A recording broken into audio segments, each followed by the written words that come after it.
Kenapa di zaman Khalifah Ar-Rasyidah itu bid'ah-bid'ah yang ada itu disebut Rasul sebagai bid'ah hasanah? Karena itu merupakan wasiat ya.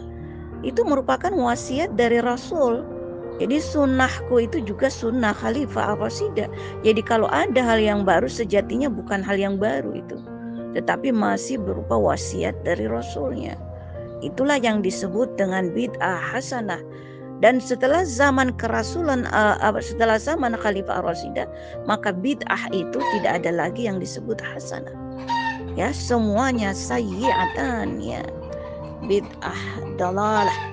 Ya, sunnah sayyi'atan, nggak ada lagi sunnah hasanah. Karena itu tidak lagi dalam ranah wasiat atau cover atau penjaminan daripada Rasulullah. Ya, termasuk kekhalifahan beliau nggak ada ganggu gugat di dalamnya. Oh siapa? Imam Ali aja nggak protes, ya Utsman, Abu Bakar tidak saling protes, lalu siapa? Itrah itu tidak merujuk kepada nazab, ya Allah.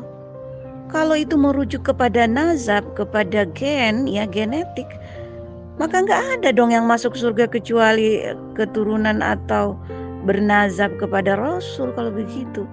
Itrah itu maksudnya adalah syariat Islam, adalah Alkitab bernama Al-Quran yang Rasulullah wartakan.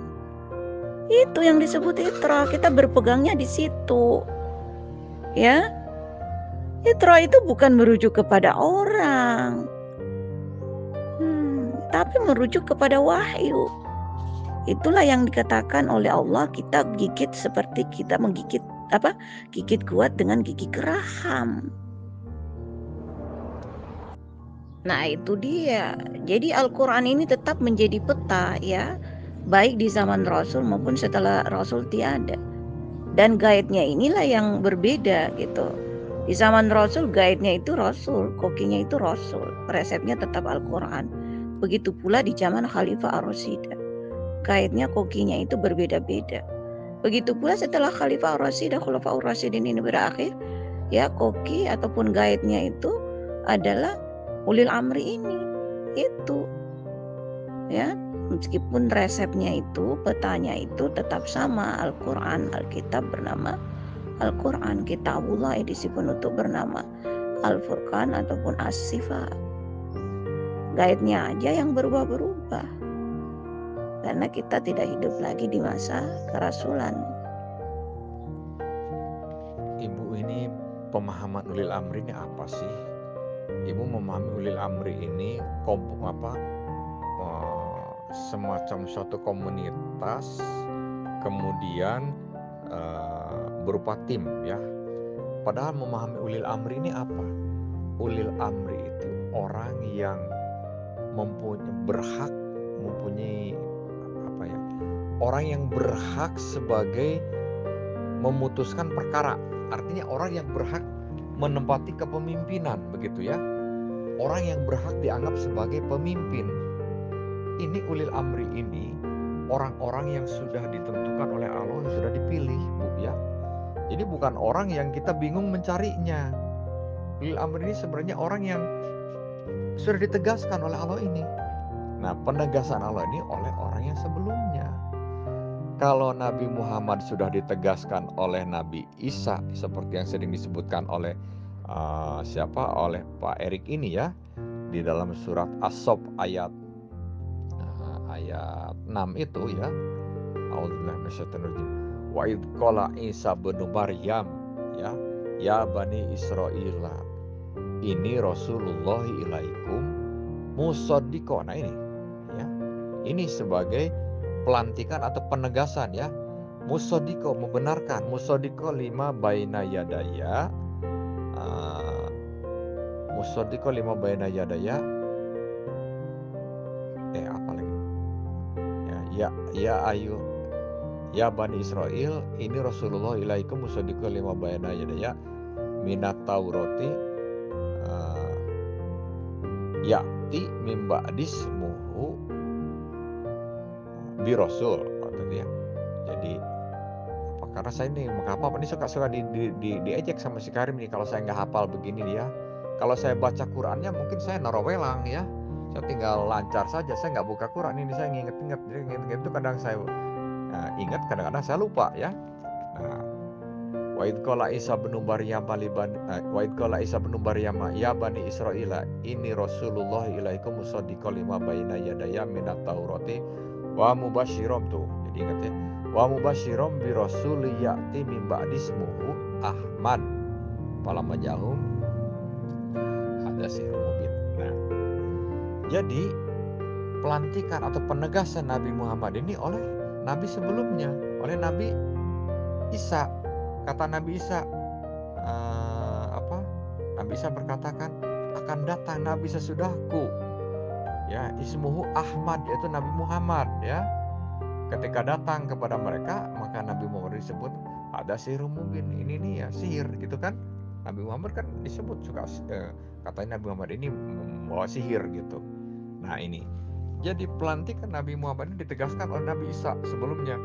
Dan demikian juga pelantikan atau penunjukan Imam Ali ini ditegaskan oleh Nabi Muhammad itu sendiri. Kata Nabi Muhammad, man kuntu maulahu fahada aliyun maulahu. Barang siapa yang menganggapku ini pemimpin, maka Imam Ali ini pemimpinmu. Dan di saat lain Nabi dalam Ya Nabiul Mawadah itu menegaskan juga akan selalu tegak agama ini ataupun ya jalur Allah ini selama dalam ataupun masih hidupnya 12 itrah sesudahku. Di dalam hadis Saqalain yang disebutkan di atas tadi itu, yaitu lantadilu matamasaktu bihima, kamu tidak akan tersesat, yaitu kitabillah wa itra ahlul bait. Itra ahlul bait sudah ditegaskan oleh Nabi. Dan Nabi menjelaskan semuanya 12, terakhir Imam Mahdi. Jadi ini semua menunjukkan siapa ulil amri. Bukan ulil amri itu lantas harus membentuk satu tim dari orang-orang yang hidup di zaman sekarang atau di zaman kapan itu untuk menentukan. Kalau Iran mempraktekkan demikian sekarang ini karena Imam Mahdinya kan gaib. Imam Mahdinya nggak ada. Kalau Imam Mahdi sekarang ada, nggak perlu lagi harus ada ulil amri, karena ulil amri itu ya sudah Imam Mahdi itu sendiri, beliau lah yang memutuskan, begitu ya. Nah, jadi ini nampaknya ibu dokter ini nggak mengerti sampai berani mengatakan saya pikir atau saya yakin atau pikir tadi atas itu ya, bahwa Habib Rizik pun tidak mengerti apa itu ulil amri. Kalau menurut pikiran saya, walaupun saya tidak satu paham dengan Habib Rizik, tapi saya yakin beliau paham kok itu ulil amri, ya. Beliau paham apa itu ulil amri. Jadi ulil amri ini bukan satu tim, bukan, ya. Ulil amri itu satu orang yang dianggap punya wewenang untuk membuat keputusan akhir dari segala polemik yang mengemuka, ya. Seperti perintahnya pas'alu ahli dzikri. Jadi pas'alu ahli dzikri, jadi harus ada ahli dzikri yang sebagai ulil amri, yang sebagai tempatnya pas'alu, tempatnya kita bertanya. Bertanyalah kepada ahli dzikri, ya, kepada ahli dzikir. Nah, ahli dzikir yang sebagai tempatnya, posisinya itu sebagai tempat rujukan, tempat kita mengambil keputusan akhir, kesimpulan. Ya ini berbeda dengan mungkin ibu dalam istilah kedokteran COVID. Kalau ibu kedokteran dalam masalah COVID harus ada semacam kumpulan, ya, untuk menentukan siapa. Kumpulan ini pun belum tentu dijamin pasti mencapai keputusan akhir yang benar, ya. Karena COVID sendiri ini kalau didengar pendapat-pendapat yang lain, ada yang berkata bahwa COVID ini pun tidak terbukti, ini hanya permainan daripada pihak Amerika, ya. Pihak Amerika kan menuduh bahwa Cina sebagai biangnya COVID, karena Cina ini memakan segala macam makanan, ya, rakus, ya. Kalau lawar dimakan, biawak dimakan, dan ular pun dimakan, gitu ya. Jadi dianggap Cina ini sebagai terciptanya virus, ya. Tapi ada yang mengatakan justru virus coronavirus ini awalnya adalah virus yang direncanakan untuk membuat bom, ya, bom kimia. Nah, jadi Amerika membuat bom kimia, tetapi mungkin lama-lama berubah pikiran, dijadikan bom semacam pandemi atau semacam ya ingin membuat jadi pandemi lah ya, pandemi internasional begitu. Nah, kabarnya tabungnya yang berisi virus ini sengaja dipecahkan di Cina. Dan virus ini memang sudah melalui rekayasa sedemikian rupa ya, selalu diberi tambahan asam amino, tambahan asam amino. Kabarnya nih, saya nggak ngerti, mungkin ibu lebih ngerti sebagai seorang dokter ya. Saya hanya mendengar yang belum tentu tepat juga, ingatan saya mendengarnya itu. Tambahan asam amino sehingga sifatnya ganas. Kalau saya gambarkan seperti begini ya, anak baik, mungkin anak pesantrenan baik ya, tapi dilatih karate. Sudah gitu digosok-gosok kayak si Karim ini. Si Karim ini tukang gosok-gosok kan, tukang memprovokator ya. Nah, digosok-gosok provokator itu. Kalau mau jagoan, datang dong ke jalanan. Kamu tonjok itu orang-orang. Akhirnya anak yang baik ini jadi ganas. Memang sudah dilatih dia karate, tenaganya sudah semakin bertambah, disuruhlah berbuat yang melanggar.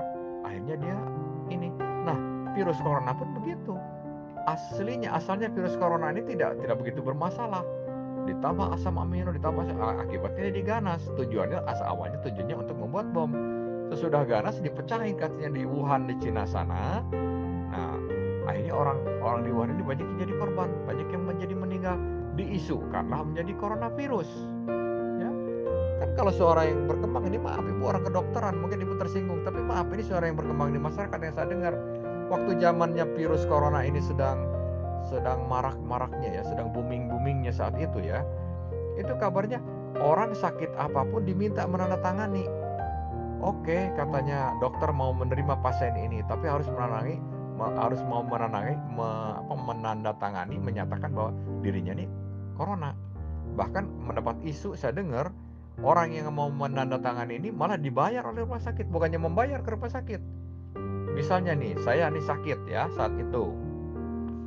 Kemudian saya dikoronakan ya.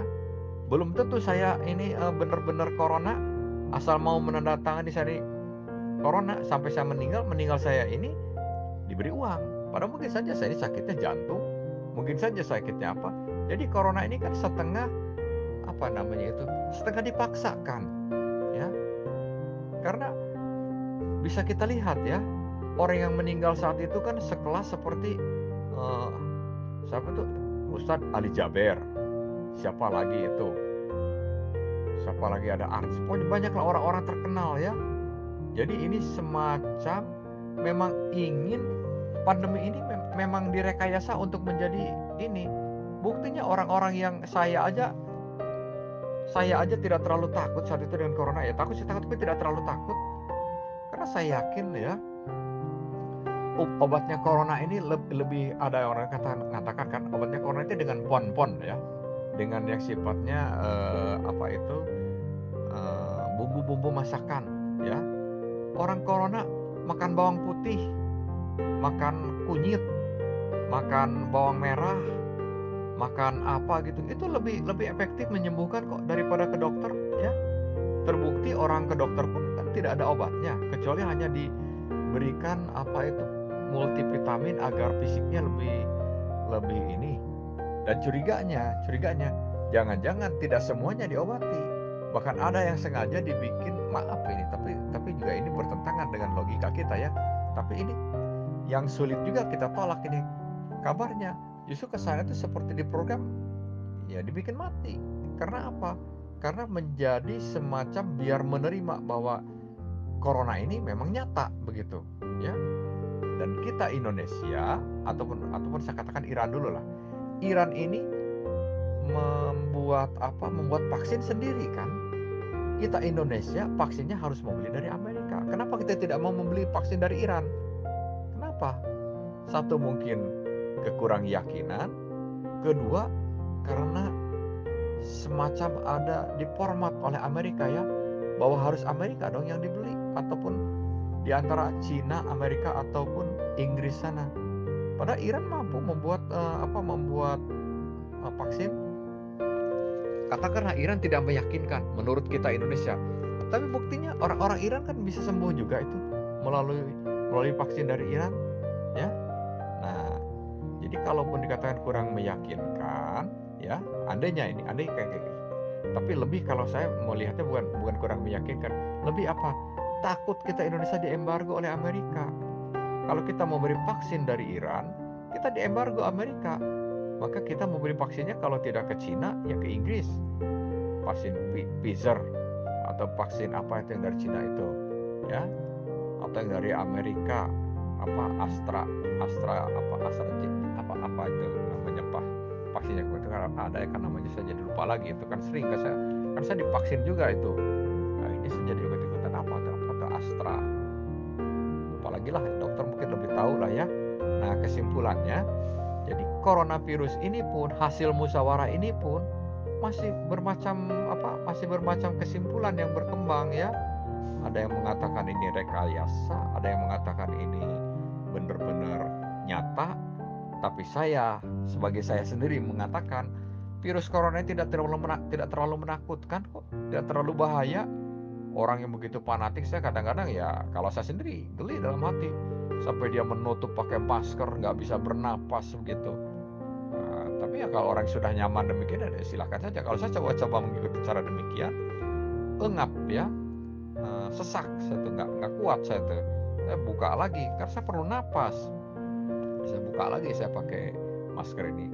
Tapi orang-orang tertentu saya lihat nempel terus itu masker itu di mukanya, itu kuat deh, mungkin dia sudah terbiasa. Kalau saya mungkin lubang napasnya nggak sebesar dia, jadi saya itu ya sesak, nggak kuat. Saya buka lagi itu maskernya. Jadi saya lebih sering tidak bermasker. Saya sering ditegur itu sama satpam kalau saya ke mall kayak atau ke pabrik, ke perusahaan kemarin, saya sering ditegur, pakai pak maskernya katanya, pakai katanya gitu. Saya sering ditegur, kenapa? Karena saya lebih sering tidak pakai daripada pakai, walaupun di lingkungan yang sangat berbahaya. Karena apa? Bagi saya lebih berbahaya tidak bernapas itu sendiri. Saya tidak bernapas itu malah lebih sesak saya gitu ya. Saya ya lebih tersiksa saya buka akhirnya maskernya, lupa saya. Maka ditegur sama satpam itu, pakai pak katanya maskernya kalau saya mau ke bank kayak mau apa gitu ya. Nah, ini menunjukkan apa? Menunjukkan saya yang tidak pakai masker, mungkin saya alhamdulillah belum pernah saya terkena virus. Dan saya ini orang yang kemana-mana, saya mobile ya. Saya kadang-kadang ke bank, saya kadang-kadang ke pabrik, karena saya kalau kerja kadang-kadang nganterin paket gitu ya. Saya kadang-kadang ke rumah sakit, ke mall ya, nganterin barang-barang yang harus diantar ke tempat tersebut. Nah gitu. Malah orang-orang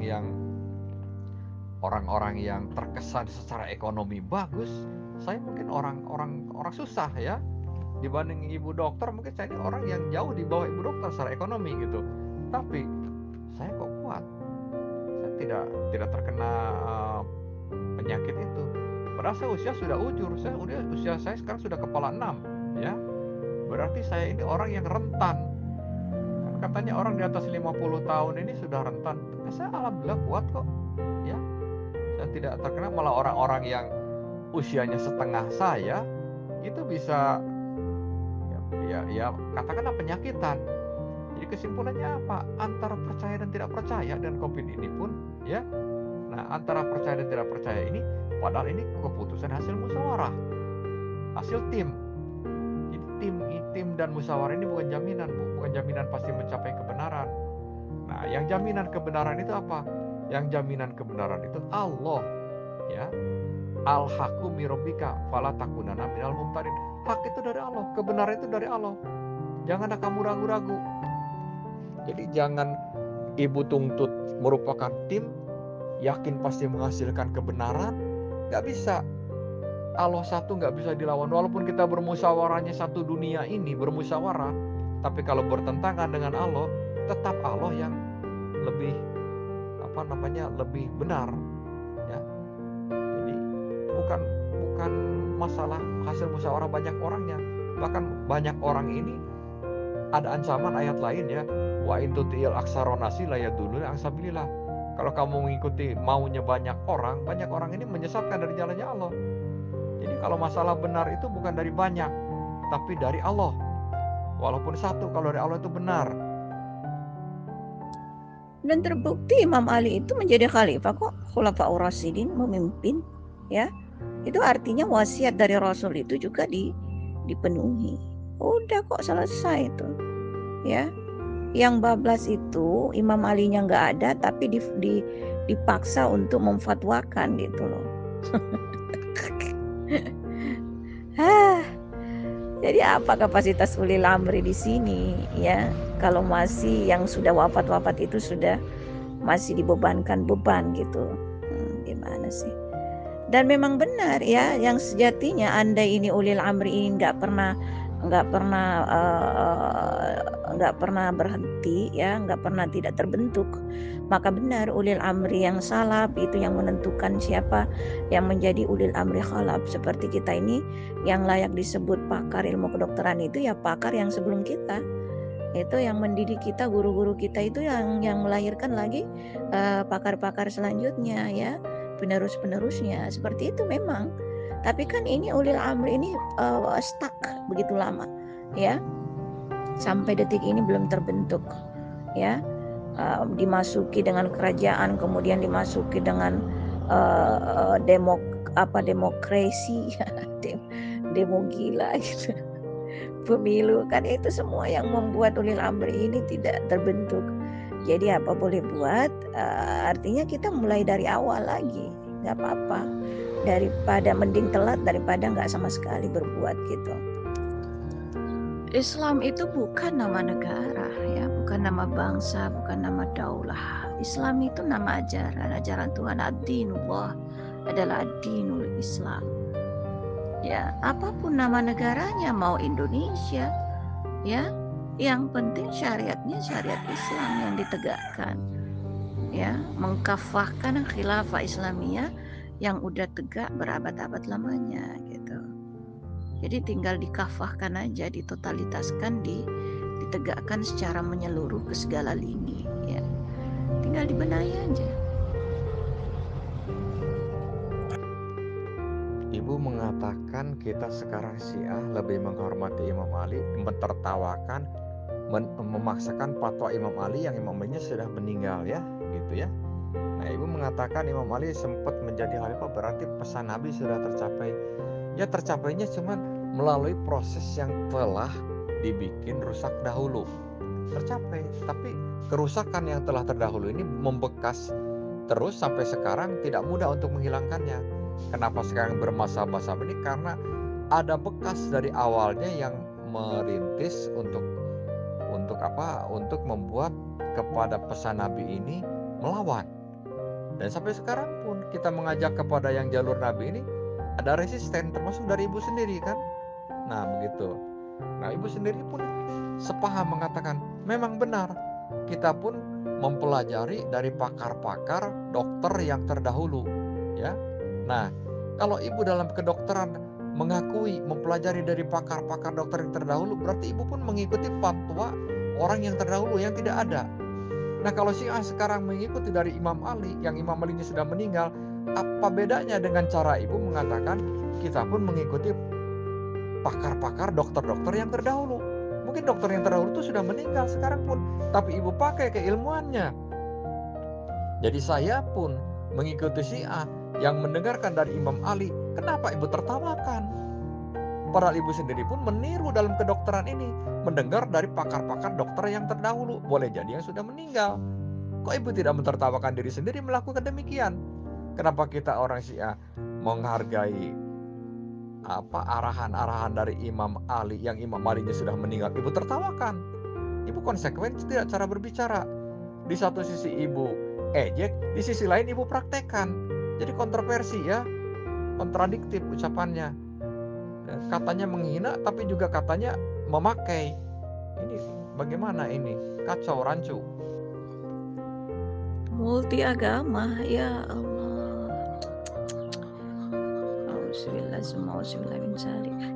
Berarti multi Tuhan juga dong. Masing-masing Tuhan ada ajaran agama. Seperti balon aja ini Pak, ya. Balonku ada 5, ya. Tuhanku ada 5, pecah 1 masih tinggal 4 Tuhan. Ajaranku juga ada 5, pecah 1 tinggal 4. Ya, ya, ya. Benar-benar. Ajaran Tuhan itu, ajaran agama itu hanya ajaran Islam, Pak. Astaga. Mazhab itu juga lafal Arab, Pak, ya, dialek suku Quraisy Mekah. Itu kalau ditafsir atau diterjemahkan Indonesia jadinya metode pembelajaran atau metode pembelakuan, metode trik-trik ya yang digunakan oleh guru dalam mendidik murid-muridnya gitu. Jadi pada masa saya di SMA itu dikenal dengan mazhab metode pembelajaran CBSA, cara belajar siswa yang aktif. Ya, itu yang disebut mazhab. Jadi mazhab itu bukan sekte, Pak. Itu hanya cara guru, metode-metode yang digunakan guru untuk mengajarkan kepada murid-muridnya sehingga muridnya ini mudah mengetahui apa yang di-share-kan begitu, apa yang diajarkan. Itulah yang disebut mazhab. Mazhab ini nggak ada kaitan dengan negara atau apa, nggak ada, Pak. Kejauhan Anda ini.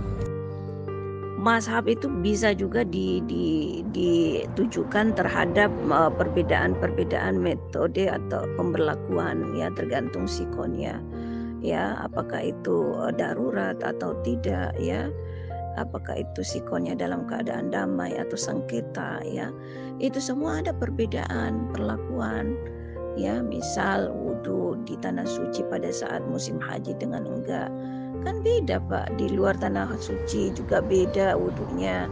Nah itu yang disebut mazhab seperti itu. Jadi bukan perpecahan, bukan firqah, bukan sekte, ini kita ngomong tentang mazhab itu bukan di situ.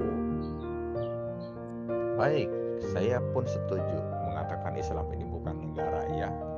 Tapi Islam ini lebih universal daripada negara. Negara mungkin hanya untuk satu bangsa, tapi Islam ini rahmatan lil alamin, berarti pada seluruh bangsa ya. Nah, karena rahmatan lil alamin universal ya, ini lebih internasional, lebih global untuk seluruh bangsa, maka yang berhaknya itu tentu yang menciptakan seluruh bangsa ini. Siapa yang menciptakan? Yaitu Allah ya. Maka Allah lah sumber. Nah, Allah sumber ini tentu melalui jalur-jalur yang oleh Allah kehendaki, bukan yang kita minta. Ayo kita semua aja bersepakat membuat jalur kepada Allah. Nggak begitu. Ayo kita membuat ulil amri, semuanya berkumpul. Adi Hidayat, Habib Rizik berkumpul, kita membuat connect kepada Allah. Bagaimana nih caranya? Bukan begitu. Tapi yang Allah rekomendasikan ya. Nah, jadi gambarinnya gimana ya? Gambarinnya itu kalau kedokteran mungkin ya, kalau kedokteran sih mungkin masih bisa ya, ucapan ibu itu masih bisa dibenarkan, ataupun prinsip ibu di kedokteran itu memang begitu sistemnya. Tapi kalau dalam hukum lah, misalnya dalam hukum negara ya, dalam hukum negara kita misalnya mempelajari buku hukum, kemudian kita menyimpulkan suatu keputusan hukum, tidak bisa kan? Keputusan hukum tetap nanti tergantung kepada hakim yang menentukan. Hakim pun tidak sembarang hakim, di bawah departemen kehakiman ya. Jadi kesimpulannya untuk masalah hukum nanti ada sumber hukum yang negara menunjuk, dan departemen kehakiman pun nanti keputusan akhir kan mungkin ada dari menteri kehakiman ya. Nah, hukum sendiri negara membuat, misalnya ada Kemenkumham ya, Kementerian Hukum dan Hak Asasi Manusia. Ini mungkin yang saling berkoordinasi, mereka itu nanti memberikan suatu kesimpulan. Kalau polemik hukum itu di mana keputusan akhirnya, demikian ya. Nah, ini untuk masalah hukum nih. Jadi ada sumber yang ditunjuk oleh negara ini untuk merupakan rujukan akhir dari seandainya ada permasalahan yang rumit yang tidak bisa diselesaikan begitu. Nah, urusan agama pun sekarang begini. Urusan agama ini Allah menunjuk sebagai sumber akhir untuk dijadikan cara pandang ya, ataupun standarisasi kita dalam cara memandang kemana gitu. Kita mencari sumber rujukan, bukan lantas kita bermusyawarah. Ayo, misalnya kita Adi Hidayat, Habib Rizik, siapa, semuanya membuat suatu kesimpulan, nanti dialah yang kita minta memberikan keputusan, bukan begitu. Terkecuali kalau sumber tadi tidak ada. Nah, kalau sekarang kan terutama di Syiah, tapi kalau ibu kan di Sunni, kalau ibu di sini misalnya mau membuat demikian, silakan ya. Silakan membuat, misalnya Adi Hidayat kumpul semua. Tapi kan seperti di Sunni sudah ada kok. Contohnya siapa?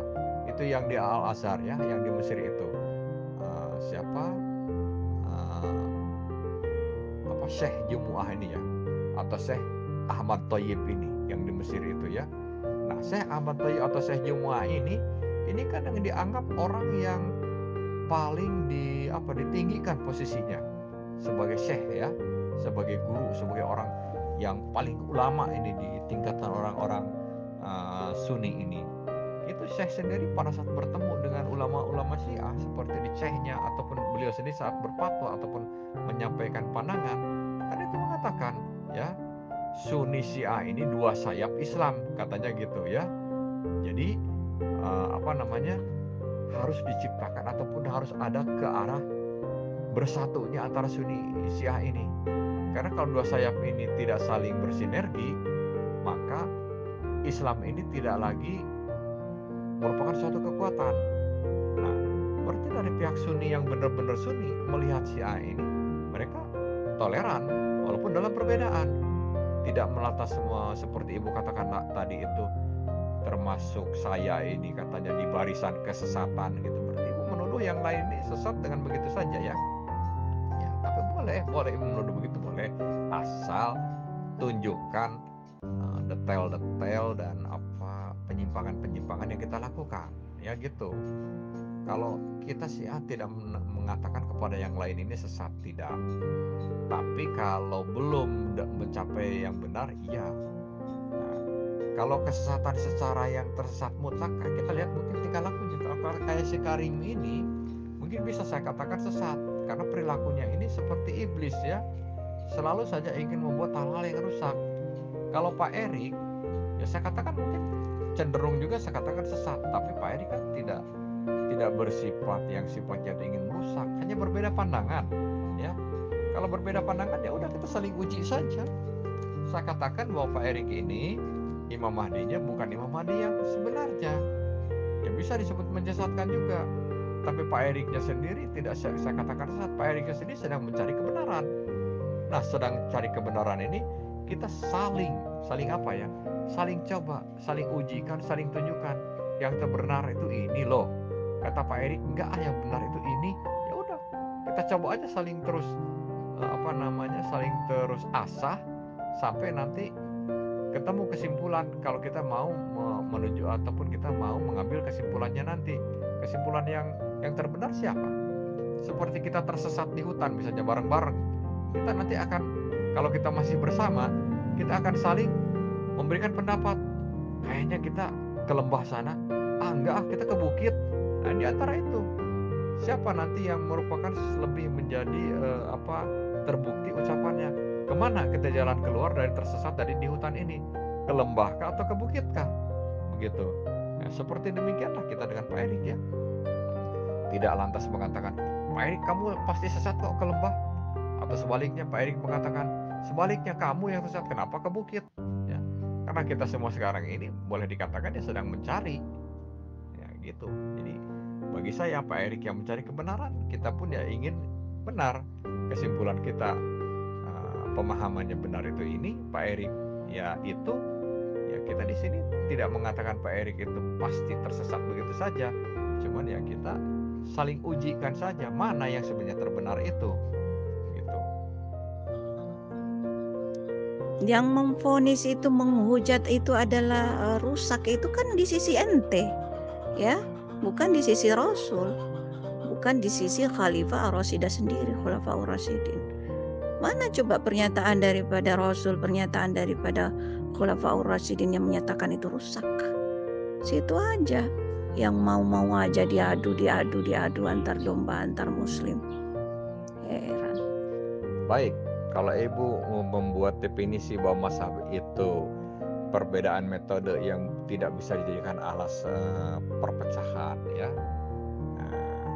Maka jangan disebut Syiah pun sekarang ini sebagai di luar Islam ataupun menyesatkan atau Islam sesat ya. Karena Syiah pun bagian dari mazhab, berarti bagian juga dari Islam ya. Bagian juga dari kita ini dari yang benar. Terserah mau sepakat dengan cara kita dengan tidaknya, itu terserah ya. Cuman kami tidak menerima dituduh-tuduhkan sesat. Ucapan ibu di atas sudah mengatakan saya di barisan sesat ya. Sedangkan ibu sendiri pada saat saya katakan bermazhab-mazhab ini berarti ada yang lebih benarnya, ibu sekarang membela diri mengatakan mazhab itu bukan perpecahan. Kalau bukan perpecahan, Syiah pun dalam mazhab Syiah bukan juga perpecahan, tapi bagian. Dan jangan dikatakan kita ini merupakan bagian yang sesat. Demikian ya. Kita tidak mengajarkan kesesatan, kita justru mengajak yang benar, dan kita justru sedang menjelaskan bahwa kita ini dalam yang sudah terlebih benarnya, atau kita sudah lebih terjamin benarnya menurut paham kita. Nah, kalau ibu merasa ibu yang lebih benar pahamnya, ya silakan jelaskan saja seperti kata Pak Jaga Supa kemarin ya. Kalau kita saling menyesatkan, saling menyalahkan mungkin lebih mudah. Tapi yang diinginkan itu mungkin Sunni Syiah merasa benar, Sunni merasa benar, Syiah merasa benar, Al-Yamani merasa benar, dan Ahmadiyah pun merasa benar. Ya tunjukkan, jelaskan saja benarnya kalian itu. Kalau kami, nah itu kan kata Pak Jaga Supa, kalau kami itu yakin dengan benar kami ini, kami ada wasiat, kami sedang merencanakan membuat negara, gitu kan kata Pak Jaga Supa kemarin. Jadi kita ini bukan dalam rangka ingin menuduh sesat, tetapi kita dalam rangka benar yang saya yakini itu begini loh, gitu ya. Dan inilah yang terbenar. Kita saling ujikan untuk kita itu bisa menemukan yang sebenarnya benar itu nanti mana, gitu. Ya sekalian kau sebut mazhab Hanafi, mazhab Wahabi, mazhab Sunni, mazhab Syiah, mazhab Katolik, mazhab Protestan, mazhab Hindu, mazhab Buddha. Karena label-label perpecahan itu kamu lantik lagi sebagai mazhab. Tambah kacau balau kau itu, ya. Yang kenapa sih kalau disebut nyasar begitu? Ya seperti orang yang berada di dalam hutan ya, tanpa pemandu, tanpa guide, tanpa peta ya, sampai dia nyasar tersesat di hutan ya. Itu kenapa? Nggak apa-apa. Itu justru menjadi bukti bahwa kita sebagai makhluk sosial itu harus membantu yang tersesat ini supaya dia bisa keluar dari kesesatannya ya. Kecuali kalau kita sudah membantu terus dia nggak mau dibantu, dia nggak mau ditolong, sok-sokan jago sendiri, keluar dengan sendirinya ya, dengan kemampuan dirinya. Nah itu baru bisa dihukumi sebagai finar, bukan dari golongan Rasulullah ya. Karena umat Islam itu diibaratkan begini ya, dalam itu Tuhan sudah membuat umat Islam itu, misal kita berada dalam satu istana. Nah, yang keluar dari istana itulah yang disebut dengan keluar dari Al-Jamaah Al-Islamiyah. Jadi ada yang keluar kemudian milih berkubang di tempurung kelapa masing-masing ya, tempurung kelapa kesesatan. Nah, itu yang disebut keluar. Ya, dia memilih berfirqah-firqah, bersekte-sekte ya, memilih mengkotak-kotakkan dirinya sendiri, padahal Tuhan udah menyiapkan satu istana yang super megah ya, di dalamnya bersatu di dalamnya ya, saling tolong menolong, bantu membantu, ukhuwah Islamiyah gitu. Emang Pak Tatang ini berwudunya itu apanya yang berbeda dengan yang umat Islam amalkan di tanah suci pada saat bulan haji ya, kemudian di luar tanah suci ya? Apanya yang berbeda dari umat Islam sampai Anda bangga tersendiri disebut eksklusif ya, lain dari yang lain, padahal mengaku umat Islam? Apa yang berbeda dari kamu?